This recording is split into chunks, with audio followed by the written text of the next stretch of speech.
Yes, people, welcome back to the Magpie Channel TV. I have been getting inundated with messages about the Eddie Howe topic, and do you think he could be getting the sack? That's what people are saying. That's what people are saying to me in the gym. That's what people are saying to me on the street.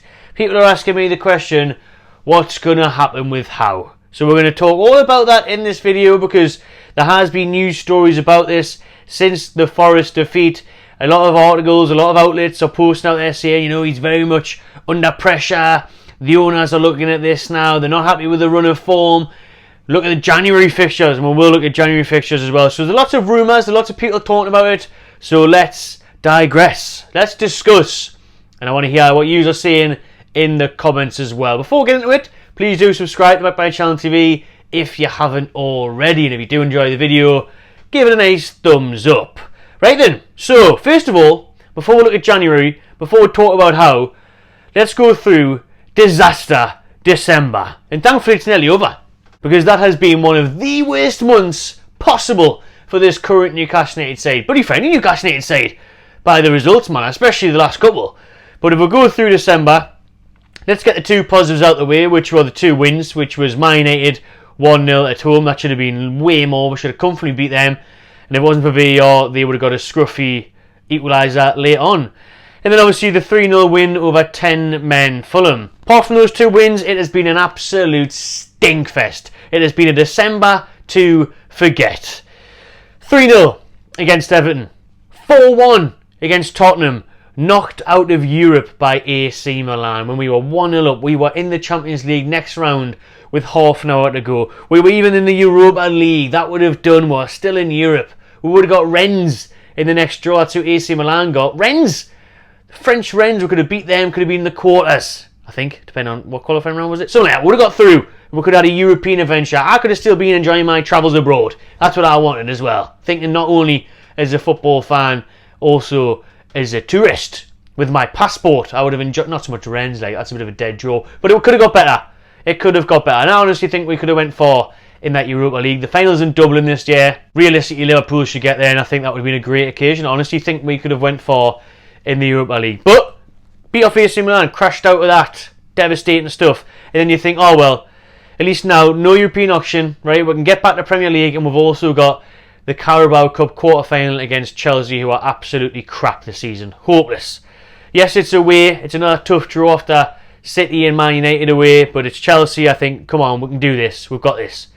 We'll go 1-0 over Chelsea, and then we'll just sit back, and the game plan's terrible, the subs are terrible, everything was really, really crap. Trippier mistake again, right at the death. In that Chelsea game, to be fair, we defended well, and we could have got away with that with 1-0, and you think, great, we're in the semis. And the semi-final would have been against Middlesbrough. It would have been a derby in the semi-final to get to Wembley again for the Carabao Cup, just like February gone. That's a kick in the teeth. Obviously, we'll lose on penalties there. We're always going to lose on penalties. I knew that was going to happen. And listen, when you sit back that much, you invited that much pressure, we're always going to probably concede in that game. It was a matter of time. And then the added minutes go up, and it happens. So then, in the space of a short span, we're knocked out of Europe. We're knocked out of the Carabao Cup. And we're getting battered away from home against Everton and Spurs. And then comes, like I said, the little respite, the win over Fulham. Oh, no. Here comes Christmas. Ruined. Christmas absolutely ruined. Luton Town. Luton Town on the 23rd of December, the eve of Christmas Eve. And we'll get beat 1-0. Could have been more. Should have been more. And I said in the preview we would lose that one. I did not say we would lose to Forest. I did not see that Boxing Day disaster coming. We should have, though, considering Newcastle are the worst Premier League side in history on Boxing Day. We have more defeats on Boxing Day than anybody else in Premier League history. The Grinch FC. We don't like it. We don't do well. But the Forest game was a piss take. It was one step too far. And that's why Eddie Howe is now being under pressure by the fan base. And it's not me saying it. I'll get on to my opinion soon. It's a lot of social media. And on my live match reaction. No, I didn't do a live match reaction. That was after Luton. Even people were saying Howe then. But especially now, after that Forest defeat, in my comments on YouTube and on Instagram at the Magpie Channel, lots of people saying Howe's time is up, he's took it too far, he can't do any better, he's lost it now. All of this. And the Forest one was the first one for me where I'm like, because the Luton thing, away from home, I seen it coming. Our away record, the injuries, the fatigue, which is a boring excuse now. We can't use that against Forest. Forest is unacceptable. The performance, the lack of effort, being 1-0 up, throwing it away. Cristiano Ronaldo. I will say it again. He turns into the best striker in the universe ever existed and gets himself a hat-trick. He scored 1 goal for Newcastle at St James Park in 20 games, and that was a penalty.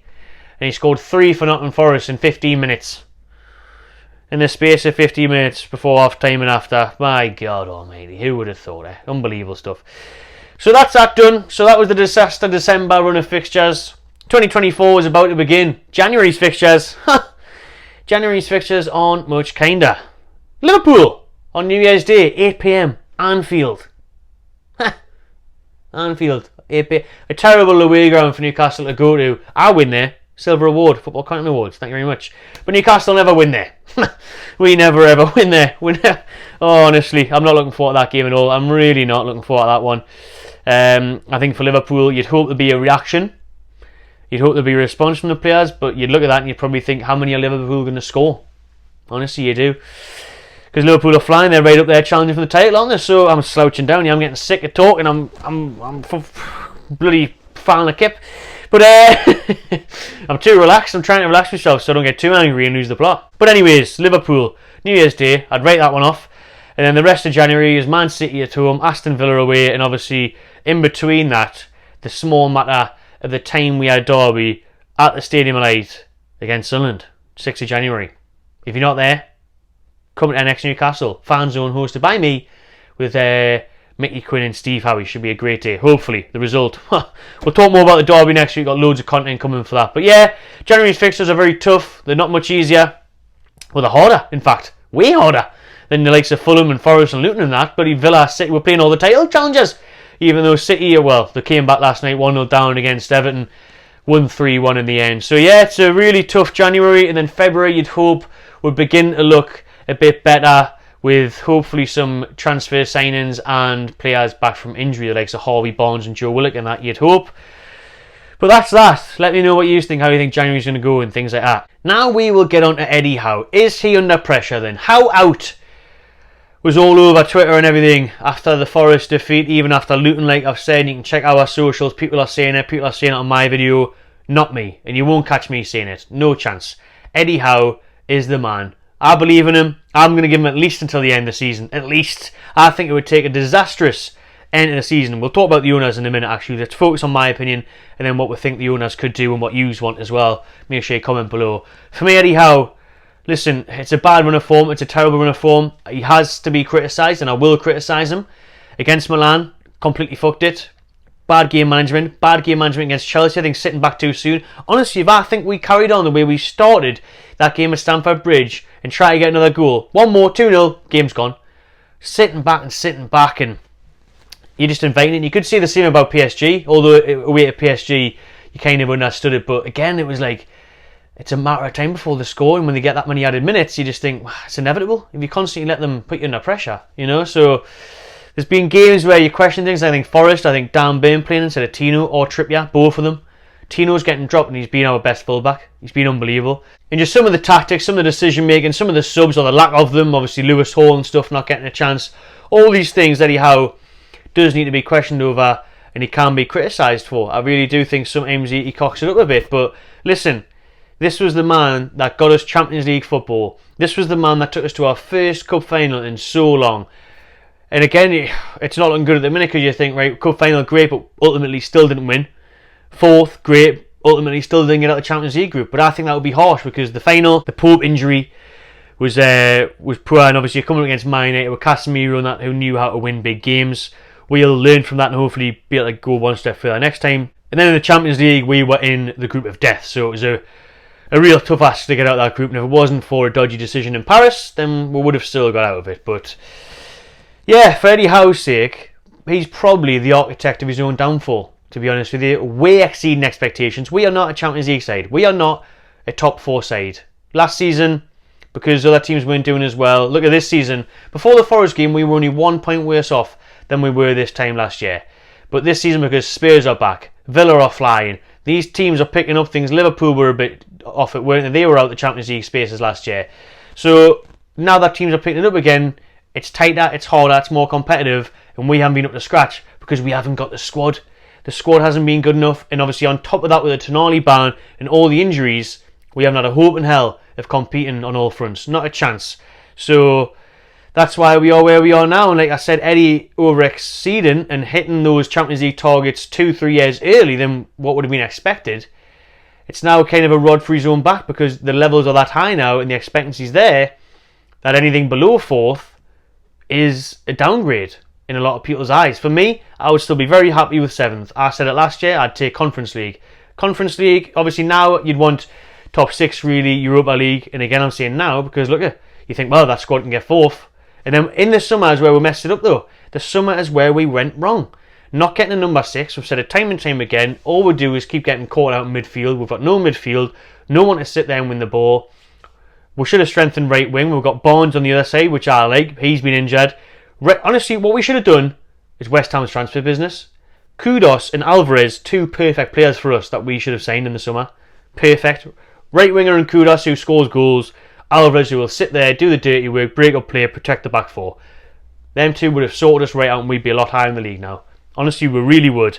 And obviously we've been unlucky with the Tonali stuff. You could never envisage that happening. But we've been naive, signing left-backs in Lewis Hall when we don't need them, apparently, since he's not getting a single minute of game time. Why we're signing him if he's not going to play? Why didn't we get another striker? Because we know Wilson and Isak, one of them, if not both of them, are always going to be injured. So, and then now coming into January, we need to fix things. The goalkeeper situation is a shambles. Dravka is nowhere near good enough anymore. We need that midfielder, obviously we'll link with Phillips and stuff. But the January transfer window, that's for another video, I think. But that's my understanding, that's my opinion on how way too much credit in the bank. I'm not going to say how out yet. If we lose to Sunderland, that will be diabolical, unforgivable, unacceptable. But I wouldn't go how out. I've got to give him another few months. I've got to let him get these players back. Let we'll have a transfer window. And now that we're out of Europe and stuff, from February onwards, 1 game a week, I want to see us start winning more games. And especially away from home, that record, 1 win all season, is terrible. And then obviously at home, we're going to be getting pumped off Forest, you know. So we'll see how things go. But that's my opinion. Drop yours in the comments below. Finally, how do the owners see it? Because that's what matters. It doesn't matter what I think. It doesn't matter what you think. It doesn't matter what anybody thinks. But the people in Saudi Arabia. Because we know the 20% owners at home, your Amanda Staveleys, your Reuben brothers, all them are back Howe. You know what I mean? Pals, love him. Great. Would never get rid of him, I don't think. It would take a really downward turn, a relegation battle where they would think about it. But in Saudi Arabia, are they going to be ruthless? Are they going to be what everyone expects, where they think if success isn't coming, if the results like Forest and Luton are on a regular basis, will they pull the trigger and sack Eddie Howe? We don't know, is the simple answer, because we never really hear from them. We don't know what their intentions are. We're not sure if there would be that gung-ho. Will there be like a Chelsea model where Abramovich, if something's not going right, bye, see you later, next one in? Personally, I don't think so for now. What we have heard of the little bits from the likes of Yasser Al-Ramian and on the Amazon Prime documentary and stuff, obviously they're very happy with Eddie Howe. But how long does that last is the thing? Because yes, it's all great what he's done so far. But I tell you what, if this run continues into March, April, and we're lingering in 14, 15, and we get knocked out the FA Cup, whether that be by Sunderland or we don't at least get the quarters, are they going to be looking and being like, do we really want to give this bloke money to spend this summer? Can we trust him? Is he going to, or are they going to get blinded by that thing of a Jose Mourinho type, big name personality, big name coach, world renowned, trophies under his belt and all that? Are they going to look at that and be like, right, he's the man now. Eddie Howe's done his part, he's the man now. It's hard to say really with what's going on, how PIF are going to react, but I tell you what, they won't be accepting mediocrity. They didn't take over this club. Their intention is to be the biggest in the world, and I think not getting Champions League, which is looking ever unlikely as the fixture lists go by and the weeks pass, then that's going to be a big blow to them. It's going to be a big blow for financial fair play as well. But I think if Eddie manages to get Europa League or even Conference League and he shows signs of improvement, and we do go on a cup run in the FA Cup, then that could bide him some time. And maybe that credit in the bank will keep him going until at least next season or something. And then I tell you what, if he starts next season on a downward spiral, then they might be like, nah, that's enough. But obviously loads of rumours are coming out from the press that, you know, he's under pressure. They're looking at this. They're not happy with exiting the Champions League. They're not happy with the Carabao Cup. They're not happy with the run of form and the performances that we're seeing. in his signings, if you like, or was it Ashworth, him, bit of both, bit of everyone. So there's question marks to be asked, and like I said, the press are saying, well, Jose Mourinho's contract's out next summer. Could he come in? We'll wait and see. But for me, is he under pressure? Yes, he's under pressure. He's a Premier League manager. Everyone's going to be under pressure. And Eddie said that himself in the press conference after the Forest game. He said, yeah, I am under pressure, and he will be under pressure, especially when the results are going the way they have. 7 defeats in 8, not good enough. Crashing out of 2 cups, not good enough. And if we lose to Sunderland, then it's going to be... the fans will start going mental. The fans, a lot more, might turn on him. But let's not paint that picture. I don't want to envisage that at all. I don't even think about that for a split second. Surely not. So Howe, yep, he is under pressure, but hopefully he can turn things around. Because I really rate Eddie Howe. I think he's a top coach. We just need to see if he can really get us that next level. Because crashing out of Europe, quarter-final of the Carabao Cup, then we should have got through both of those competitions, man. I know the group of death was hard in the Champions League, but the position we are in, half an hour to go, winning a throw to AC Milan, not good enough, that league. Not even to get Europa League. And then the same with Chelsea, like I said, winning with seconds to go.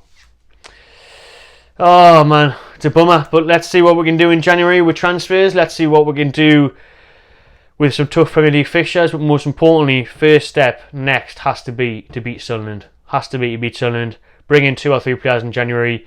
Get a few players back from injury. Let's hope we can kick on again and see that Newcastle that we all fell in love with last year. Let's hope so. Drop your comments below what you would do, what your thoughts are on Eddie Howe and the upcoming fixture list and the transfer window as well. Just watching, people. This could be my last video before the new year. Probably will be. So if I don't see you again, have a great one. Enjoy yourselves. And I'll see you very soon.